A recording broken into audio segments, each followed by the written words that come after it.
नमस्कार साथियों, स्वागत है आप सभी का हिंदी स्पर्श चैनल पर। आज हम फर्स्ट ग्रेड के पाठ्यक्रम में हुए बदलाव पर विस्तृत चर्चा करेंगे। क्या जोड़ा गया तथा क्या हटाया गया, इससे अभ्यर्थियों को फायदा हुआ या नुकसान, कौन सी पुस्तक पढ़नी चाहिए, इन सब प्रश्नों का विश्लेषण करेंगे।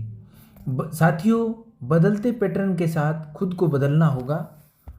आगे बढ़ूं उससे पहले एक निवेदन है, चैनल पर नए हैं तो चैनल को सब्सक्राइब करें, अपनी राय कमेंट बॉक्स में साझा करें।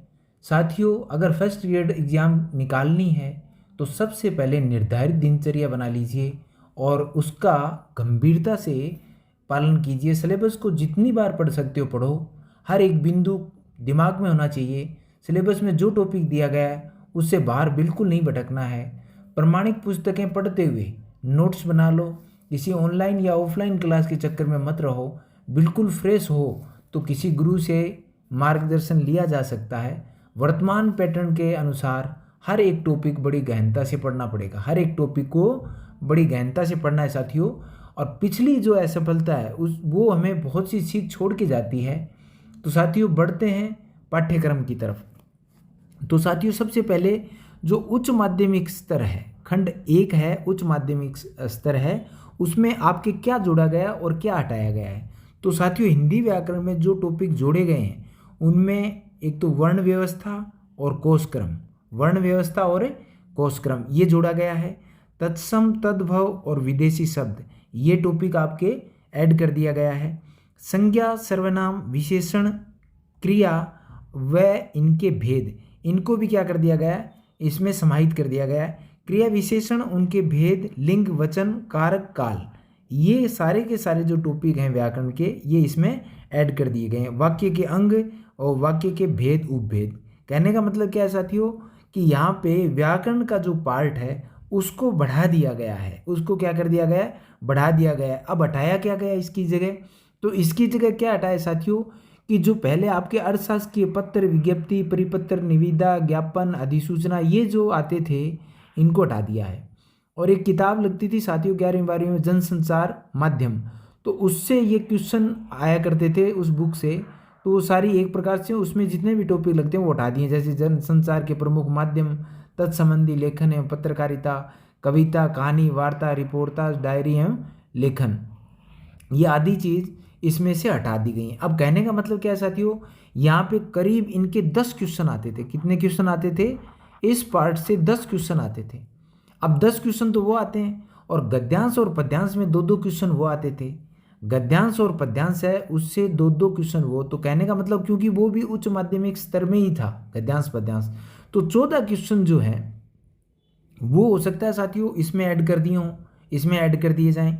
तो कहने का मतलब क्या है साथियों कि यहाँ पे अब उच्च माध्यमिक स्तर पे अब व्याकरण की जो महत्ता है वो बढ़ गई है। अब देखें कैसे कि जो पहले से व्याकरण थी वो ये थी आपके संधि, स्वर, व्यंजन, समास, उपसर्ग और प्रत्यय। एक टॉपिक तो ये लगता था। शब्द युगम, अनेकार्थी शब्द, विलोम शब्द, पर्यायवाची शब्द, शब्द शुद्धिकरण, वाक्य शुद्धिकरण, वाक्यांश के लिए एक शब्द, मुहावरे और लोकोक्तियाँ या उसमें अर्थ और प्रयोग। तो साथियों, ये टॉपिक हैं, ये सारे के सारे आपके व्याकरण में पहले से थे, नए ऐड इनको कर दिया गया है। अब यहाँ से उच्च माध्यमिक स्तर पे क्वेश्चन कितने बन सकते हैं, तो पहले साथियों क्या था कि व्याकरण के करीब 17, 18 या 20 क्वेश्चन तक आते थे। 17 से लेके 20 क्वेश्चन के बीच में आते थे व्याकरण के।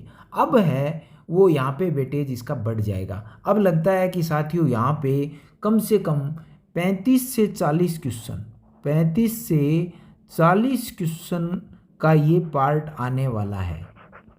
किसका, व्याकरण का। साथ में एक खास बात क्या है साथियों इसमें कि अगर आप सेकंड ग्रेड की तैयारी कर रहे हैं तो सेकंड ग्रेड में ये सिलेबस काफ़ी सिमिलर कर दिया गया है ना। पहले तो ये सारी चीज़ नहीं थी व्याकरण की, इतनी व्याकरण नहीं आती थी, पर अब व्याकरण का जो सेकंड ग्रेड में लगता है वो पोर्शन भी यहाँ पे ऐड कर दिया गया है। तो इसका फ़ायदा आपको आगे जाके मिलने वाला है कि अगर आप सेकंड ग्रेड की तैयारी कर रहे हैं तो इसमें वो तैयारी भी काम आ जाएगी। और फर्स्ट ग्रेड की के बाद सेकंड ग्रेड की दे रहे हैं तो भी आपको अलग से नहीं पढ़ना पड़ेगा।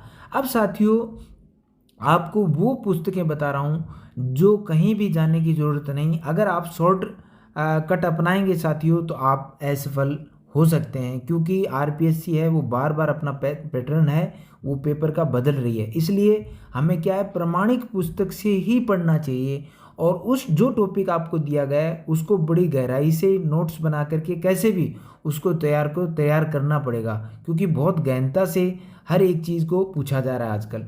तो साथियों इसमें 4 बुक हैं, वो मैंने यहाँ पे रखी हैं। एक तो सोहनदान चारण है, ये पहले लगती थी साथियों नवीन हिंदी व्याकरण एवं रचना बोर्ड, जो अपना आरबीएसई बोर्ड है, 9 से 12 तक की बुक है सोहनदान चारण की।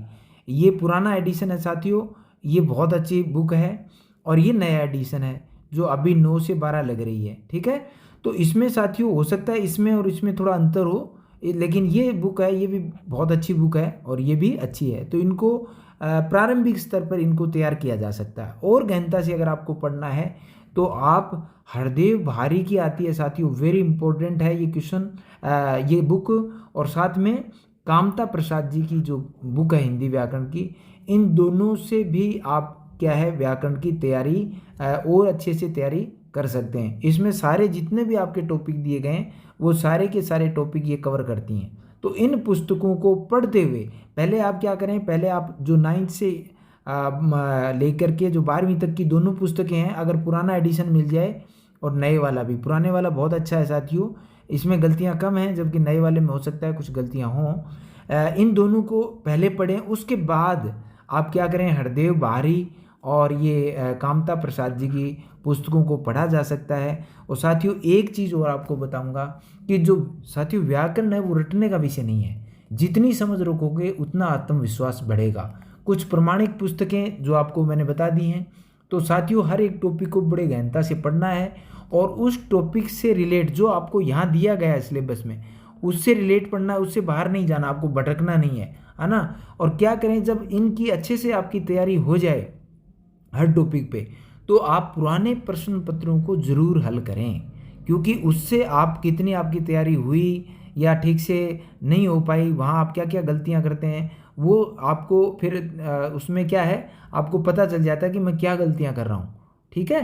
अब आगे देखें साथियों, इसी में अब ये तो था उच्च माध्यमिक स्तर। अब दूसरा खंड 2 है, ये स्नातक स्तर है, स्नातक स्तर का, ठीक है। तो स्नातक स्तर पे क्या है साथियों, क्या जोड़ा गया पहले ये देखेंगे, इस पे चर्चा करेंगे। तो आपके काव्य शास्त्र है, काव्य शास्त्र में एक तो काव्य दोष बिल्कुल भी नहीं लगते थे पहले, ये 2nd ग्रेड में थे, 1st ग्रेड में नहीं थे, तो इनको जोड़ दिया गया है। ये एक बहुत अच्छी बात है, क्योंकि यहाँ पे 2nd ग्रेड की अगर तैयारी कर रहे हैं तो वो आपके 1st ग्रेड में भी काम आ सकती है। ये श्रुति कटुत्व, अक्रमत्व, दुष्कर्मत्व, ग्रामत्व, क्लिष्टत्व और अप्रीतत्व, तो ये जोड़ दिए गए हैं। अलंकार में साथियों अलंकार पहले भी थे, लेकिन उनमें एक तो विभावना जोड़ा गया है, असंगति, विरोधाभास, अतिशयोक्ति, अपनहुति, इन अलंकारों को भी जोड़ दिया गया है। और छंद में नया क्या है साथियों, छंद में द्रुत विलंबित, सोरठा, कुंडलियाँ, छपय, मंदा क्रांता और मतगंध सवैया। सवैया में क्या है साथियों, 8 पार्ट हैं इसके, लेकिन एक स्पेशल दिया है, तो इसमें ये अच्छी बात है कि सवैया अगर लिखता तो सारा पढ़ना पड़ता, लेकिन अब स्पेशल दे दिया आपको, तो सिर्फ इसी को याद करना है। मन हरण कवित, ये भी छंद में जोड़ा गया साथियों। अब जो पहले से था, पहले वो बता देता हूँ, काव्य शास्त्र में जो पहले से है, अब पहले से क्या था, सब शक्तियाँ, काव्य गुण, अलंकार में यमक, श्लेष, उपमा, उत्प्रेक्षा, संदेह, भ्रांतिमान, छंद में दोहा, चौपाई, हरिगीतिका, और रस में रस का स्वरूप, रसावयव और रसभेद। अब साथियों एक चीज़ ये ध्यान रखना कि ये जो टॉपिक था आपके, ये जो टॉपिक है ये पहले उच्च माध्यमिक स्तर पे आता था, उसमें था, किसमें था, उच्च माध्यमिक स्तर पे था, जिसको अब क्या कर दिया गया है, जिसको अब स्नातक स्तर पे ले आए हैं। किस पे ले आए हैं, स्नातक स्तर में रख दिया गया है। इसका मतलब क्या है साथियों कि ये क्या करेगा कि इसमें से अगर आपके मान लो 10 क्वेश्चन भी आते होंगे, 10 क्वेश्चन भी आ रहे हैं, तो वो 10 क्वेश्चन पहले किस पार्ट में आ रहे थे, वो आपके उच्च माध्यमिक स्तर में आ रहे थे। अब हो सकता है वहाँ पे वो 10 क्वेश्चन बढ़ जाएं, और यहाँ पे क्या है कि अगर आपका जो साथियों हिंदी साहित्य हो सकता है उसमें 10 क्वेश्चन है, ये इफेक्ट डालें, वहाँ पे हो सकता है हिंदी साहित्य कम पूछा जाए, इनको यहाँ पे रख दिया है, इसलिए वेटेज इनका बढ़ सकता है और थोड़ा साहित्य का कम हो सकता है। हटाया क्या गया वो देखें। छंद में क्या है साथियों, रोला, उलाला और गीतिका, इनको हटा दिया गया है। अब नए जोड़ दिए वो भी बता दिया, और जो हटाए गए वो बता रहा हूँ। अब ध्यान क्या रखना है, जो मैं बता चुका हूँ, भारतीय काव्य शास्त्र को उच्च माध्यमिक स्तर से हटा करके स्नातक स्तर द्वितीय खंड में शामिल किया गया है। वो आपको मैंने बता दिया कि द्वितीय खंड में शामिल कर लिया है। हो सकता है इनके 10 क्वेश्चन आ रहे हो, 10 भी आ सकते हैं, 12 भी आ सकते हैं साथियों, इतने क्वेश्चन आते हैं।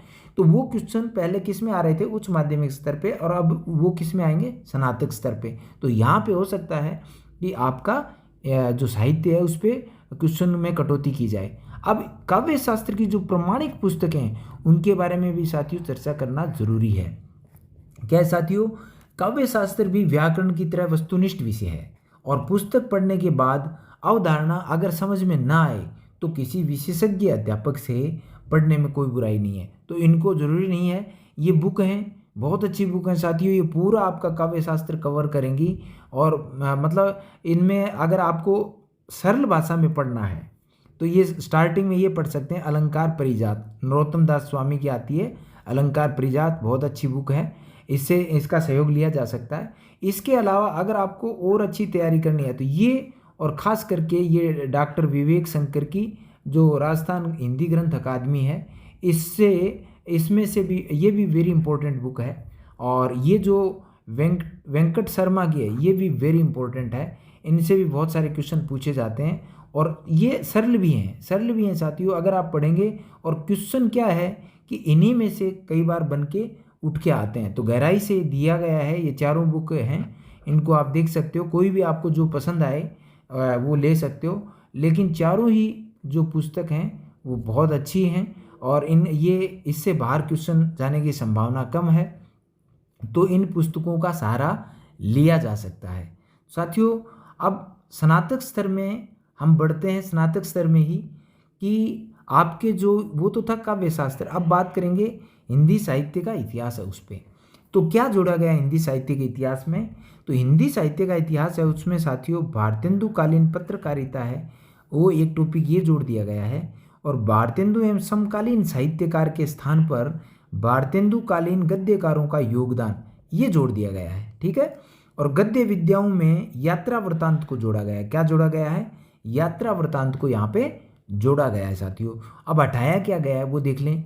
हटाया क्या गया है साथियों कि हिंदी साहित्य का इतिहास पाठ्यक्रम में कुछ विशेष कवियों के नाम दिए गए थे, कि जैसे चंद्रबरदाई है ना, नरपति नालय है, कबीर है, दादू है, जायसी है, मंजन है, तुलसी है, सूरदास, मीराबाई, नंददास, भूषण बिहारी, घनानंद देव, इन सब को क्या कर दिया गया, हटा दिया गया है। अब साहित्य में इतिहास के प्रश्न कहीं से भी पूछे जा सकते हैं, तो ये थोड़ा सा यहाँ पे जरूर है कि इनसे रिलेट आते थे तो क्वेश्चन यहाँ पे हम क्या विशेष तैयारी कर सकते थे, अब कहीं से भी पूछे जा सकते हैं, ये थोड़ा पार्ट यहाँ पे बढ़ा दिया गया है।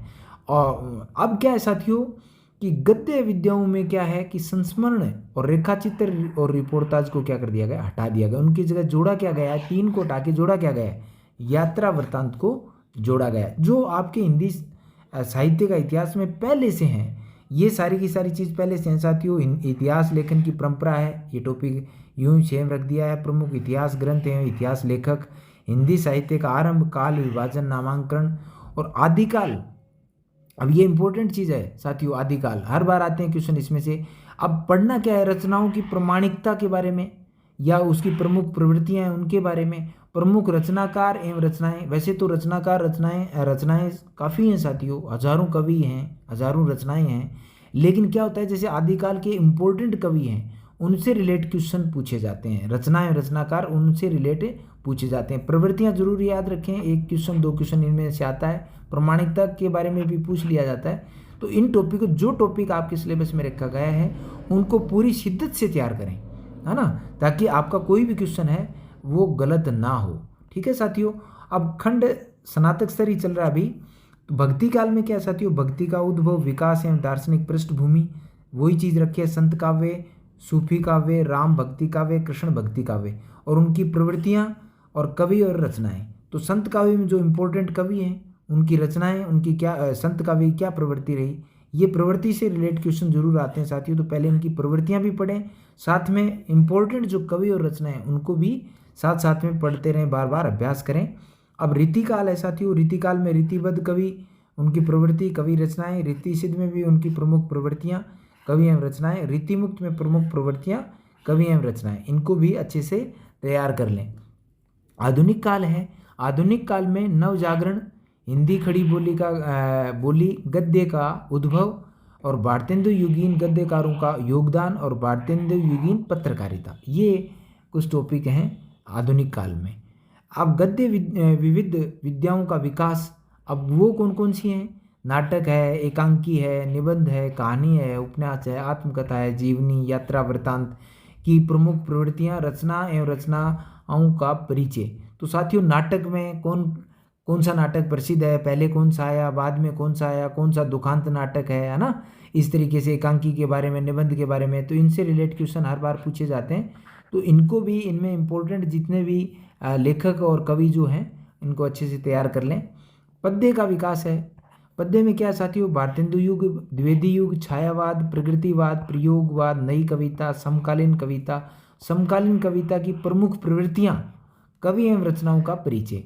तो ये था आपके पद्य का विकास और ये है गद्य का विकास। ठीक है, इनमें से भी काफ़ी क्वेश्चन आते हैं साथियों, तो इनमें से आप अच्छे से इनकी भी टॉपिक वाइज अच्छे से नोट्स तैयार करके आप पढ़ सकते हैं। अब क्या जोड़ा गया? अब ये है साथियों खंड 3 जो स्नातकोत्तर स्तर पे आता है आपके। खंड 3 में क्या जोड़ा गया? तो काव्य शास्त्र जो था आपके काव्य शास्त्र में अरस्तु के अनुकरण के साथ त्रासदी सिद्धांत जोड़ा गया। तो जो आपके अरस्तु का अनुकरण सिद्धांत जो लगता था उसके साथ में क्या ऐड और कर दिया गया? त्रासदी सिद्धांत को ऐड कर दिया गया। अब हटाया क्या गया है साथियों? यहाँ पे मनोविश्लेषणवाद से जो सिद्धांत है उसको हटा दिया गया है। तो इसको हटा के जोड़ा किसको गया? त्रासदी सिद्धांत को जोड़ दिया गया है। दूसरा क्या है साथियों कि आपके निर्धारित जो पाठ लगते हैं उसमें क्या क्या बदलाव हुआ है वो थोड़ा देख लें। कबीर ग्रंथावली में पहले प्रारंभिक 5 अंक जोड़े गए। ग्रंथावली में कितने अंक जोड़े गए? प्रारंभिक 5 अंक जोड़े गए। पूर्व में केवल गुरुदेव को अंग था। क्या था? पहले जो आपका सिलेबस है उसमें सिर्फ गुरुदेव के जो अंग थे वो था, लेकिन अब प्रारंभिक 5 अंगों को जोड़ दिया गया है। और इसके अतिरिक्त 5 पद के स्थान पे अब क्या कर दिया गया? 10 पद कर दिए गए। कितने पद कर दिए गए? 10 पद कर दिए गए साथियों। फिर जायसी ग्रंथावली है, इसको भी जोड़ दिया गया। नागमती वियोग खंड ये जोड़ दिया गया साथियों नए में। और घनानंद कवित्त में क्या जोड़ा है? ये विश्वनाथ प्रसाद मिश्र द्वारा जो संपादक हैं वो प्रारंभिक 10 छंद जोड़े गए। घनानंद कवित्त के प्रारंभ के कितने छंद जोड़े गए? प्रारंभ के 10 छंद जोड़े गए। राम की शक्ति पूजा ये भी ऐड कर दिया है, सूर्यकांत त्रिपाठी निराला वाला। आपका बंटी उपन्यास मनु भंडारी। चंद्रगुप्त नाटक ये जयशंकर प्रसाद का। पूर्व में शामिल कहानियों के साथ में जैसे ग्रेगीन व गदल कहानियाँ जोड़ी गई हैं। और इसके अलावा क्या है साथियों, एक नया जो टॉपिक है वो जोड़ दिया गया हिंदी भाषा में। राजस्थानी की प्रमुख बोलियां हैं, राजस्थान की प्रमुख बोलियां हैं, वो अलग से बिंदु आपके इसमें ऐड किया गया है। और शिक्षा शास्त्र में क्या है साथियों, कुछ भाग तो जोड़े गए हैं तो कुछ भाग हैं वो हटाए गए हैं, कुछ भाग है वो हटाए गए हैं। अब साथियों इसमें हटाया क्या गया है? निबंध में कविता क्या है, शिरीष के फूल, इन दोनों को हटा दिया गया है। और यही सच है, इस कहानी को हटा दिया गया है, इनकी जगह 2 कहानियों को क्या कर लिया गया है? शामिल कर लिया गया है। तो साहित्य में भी क्या है साथियों, साहित्य में भी अगर आपको अच्छी समझ विकसित करनी है तो सबसे पहले क्या करना चाहिए? पहले किसी भी कालखंड की जो परिस्थितियां हैं उनको समझिए और जो प्रमाणिक पुस्तकों हैं को का सहारा लेते हुए टॉपिक वाइज पढ़ के साथ साथ नोट्स भी तैयार कर सकते हैं, बार बार अभ्यास कर सकते हैं। ये करेंगे तो निश्चित रूप से आप अच्छे से कर पाएंगे और आपको सफलता मिलेगी। तो आज का सफ़र इतना ही, फिर मिलेंगे एक नए सेशन के साथ। स्वस्थ रहें, मस्त रहें। जय हिंद।